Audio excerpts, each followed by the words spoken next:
To start, we're leveling the lower nuts and washers, which will reduce the amount of adjustment needed when the post is in place.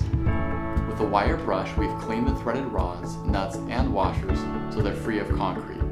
We've also reapplied WD-40 to the threaded rods, nuts, and washers to avoid corrosion and so that the nuts can spin more freely. To place this post, we first line up the hole of one corner of the base plate with its corresponding threaded rod and use it as a pivot to get the second corner lined up. Lifting the pole into place will lower the other two holes of the base plate into position. The holes should line up perfectly, which they do. Washers and nuts are added and hand tightened. This post has 4 holes. Larger posts with larger base plates may have additional holes for additional threaded rods.